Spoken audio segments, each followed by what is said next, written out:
नमस्कार दोस्तों, मेरा नाम है सचिन और आप पहुंचे हैं स्टोरी वाला पर। आज आपको सुनाने जा रहा हूं एक ऐसी कहानी जिसको सुनने के बाद आप इस मातृभूमि में जन्म लेने पर गर्व करेंगे। आपको पता चलेगा कि कैसे अनेकों सभ्यताओं के आक्रमण के बावजूद आप और हम भारतीय बचे रहें। आज की कहानी पंडित नरेंद्र मिश्रा जी द्वारा लिखित गोरा और बादल।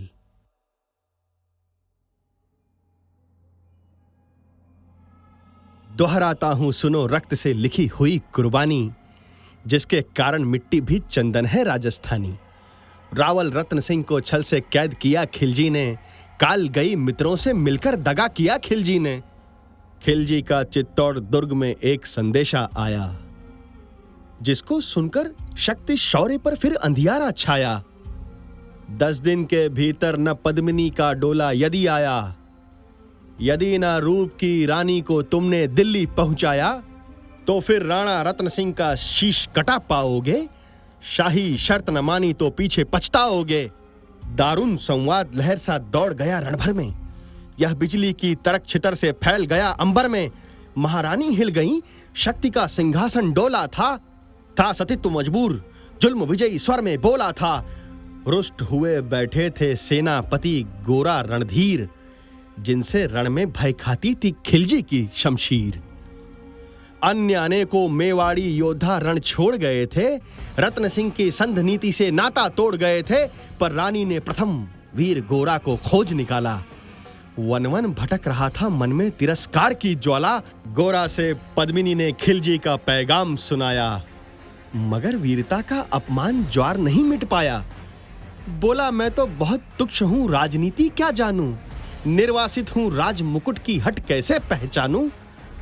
बोली पद्मिनी, समय नहीं है वीर क्रोध करने का। अगर धरा की आन मिट गई, घाव नहीं भरने का। दिल्ली गई पद्मिनी तो पीछे पछताओगे, जीते जी रजपूती कुल को दाग लगा जाओगे। राणा ने जो कहा किया वो माफ करो सेनानी, यह कहकर गोरा के कदमों में झुकी पद्मिनी रानी।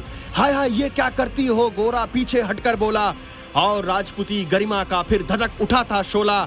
महारानी हो तुम, शिशोदिया कुल की जगदम्बा हो, प्राण प्रतिष्ठा एक लिंग की ज्योति अग्निगंधा हो। जब तक गोरा के कंधे पर दुर्जय शीश रहेगा, महाकाल से भी राणा का मस्तक नहीं कटेगा। तुम निश्चिंत रहो, महलों में देखो समर भवानी, और खिलजी देखेगा केसरिया तलवारों का पानी। राणा के सकुशल लौट आने तक गोरा नहीं मरेगा, एक पहर तक सिर कटने पर भी धड़ युद्ध करेगा। एक लिंग की शपथ, महाराणा वापस आएंगे, महाप्रलय के घोर प्रबंधन भी न रोक पाएंगे। शब्द शब्द मेवाड़ी सेनापति का था तूफानी, शंकर के डमरू में जैसे जाएगी वीर भवानी, जिसके कारण मिट्टी भी चंदन है राजस्थानी। दोहराता हूं सुनो रक्त से लिखी हुई कुर्बानी। खिलजी मचला था पानी में आग लगा देने को, पर पानी प्यासा बैठा था ज्वाला पी लेने को। गोरा का आदेश हुआ, सज गए 700 डोले, और बांकुरे बादल से गोरा सेनापति बोले, खबर भेज दो खिलजी पर पद्मिनी स्वयं आती हैं, अन्य 700 सखियां भी वो साथ लाती हैं। स्वयं पद्मिनी ने बादल का कुमकुम तिलक किया था, दिल पर पत्थर रखकर भीगी आंखों से विदा किया था।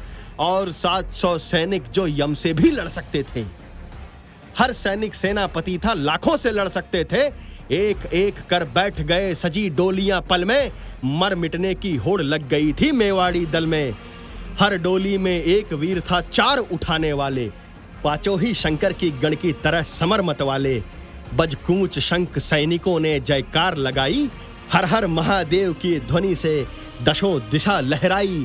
गोरा बादल के अंतस में जगी ज्योत की रेखा, मातृभूमि चित्तौड़ दुर्ग को फिर जी भर कर देखा। कर प्रणाम चढ़े घोड़ों पर सुभग अभिमानी, देशभक्त की निकल पड़े लिखने को वो अमर कहानी, जिसके कारण मिट्टी भी चंदन है राजस्थानी। दोहराता हूं सुनो रक्त से लिखी हुई कुर्बानी। जा पहुंची डोलियां एक दिन खिलजी की सरहद में, उधर दूत भी जा पहुंचा खिलजी के रंग महल में। बोला, शहंशाह पद्मिनी मल्लिका बनने आई हैं, रानी अपने साथ हुस्न की कलियां भी लाई हैं। एक मगर फरियाद उसकी फकत पूरी करवा दो, राणा रत्न सिंह से एक बार मिलवा दो। खिलजी उछल पड़ा। वह फौरन यह हुक्म दिया। बड़े शौक से मिलने का शाही फरमान दिया था। वह शाही फरमान दूत ने गोरा तक पहुंचाया। झूम उठे छन बादल को पास बुलाया। बोले, बेटा वक्त आ गया है अब कट मरने। मातृभूमि मेवाड़ धरा का दूध सफल करने का। यह लोहार पद्मिनी की भेष में बंदी गृह जाएगा। केवल 10 डोलियां लिए गोरा पीछे ढाएगा। यह बंधन काटेगा, हम राणा को मुक्त करेंगे। घुड़सवार उधर आगे की तैयार रहेंगे। जैसे ही राणा आए वे सब आंधी बन जाएं और उन्हें चित्तौड़ दुर्ग पर सकुशल पहुंचाएं।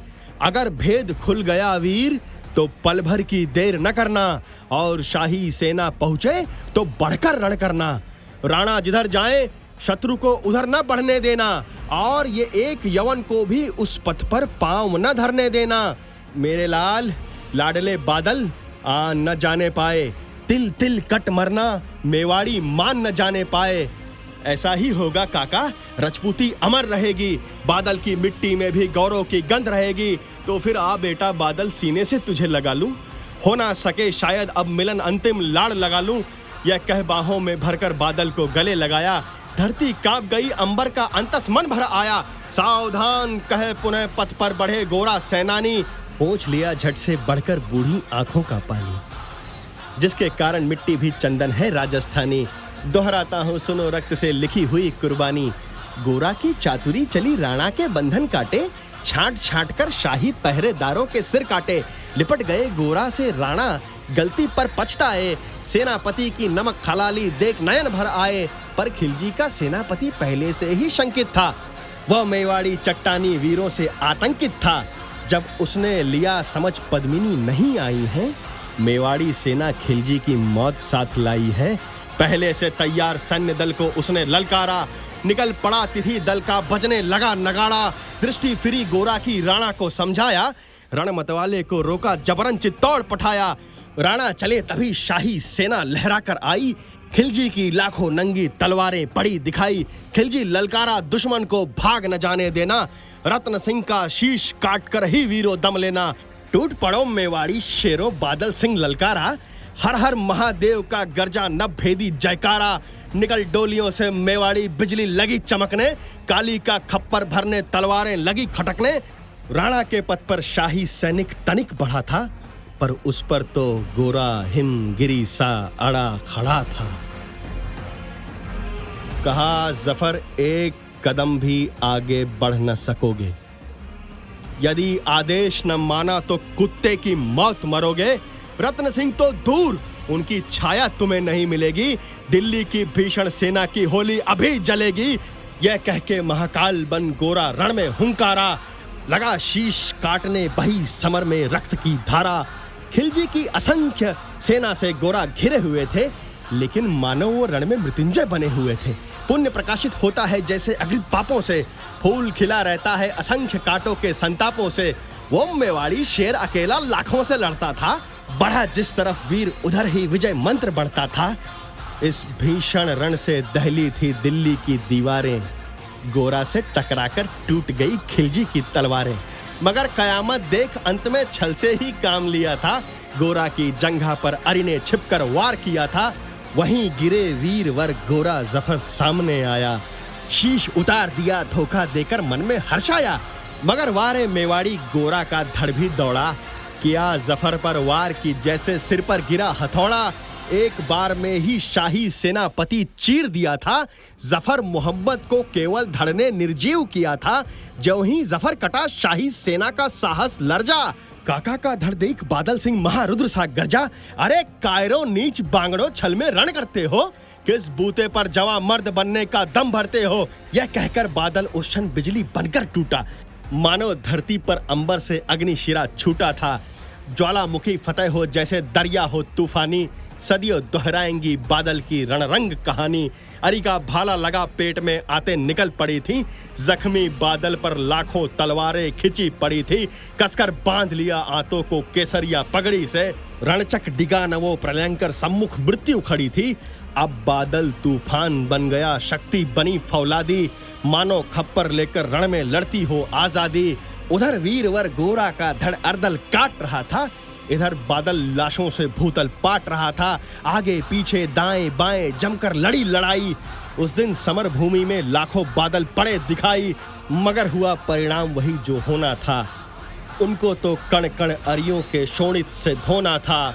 मेवाड़ी सीमा में राणा सकुशल पहुंच गए थे। गोरा बादल तिल तिल कटकर रण में खेत रहे थे। एक एक कर मिटे सभी मेवाड़ी वीर सिपाही। रत्न सिंह पर लेकिन रंचक आंच न आने पाई। गोरा बादल के शव पर भारत माता रोई थी। उसने अपनी 2 ज्वलंत प्यारी मणियां खोई थीं। धन्य धरा मेवाड़ धन्य धरा गोरा बादल अभिमानी, जिनके बल से रहा पद्मिनी का सतीत्व अभिमानी, जिनके कारण मिट्टी भी चंदन है राजस्थानी। दोहराता हूँ सुनो रक्त से लिखी हुई कुर्बानी, जिसके कारण मिट्टी भी चंदन है राजस्थानी।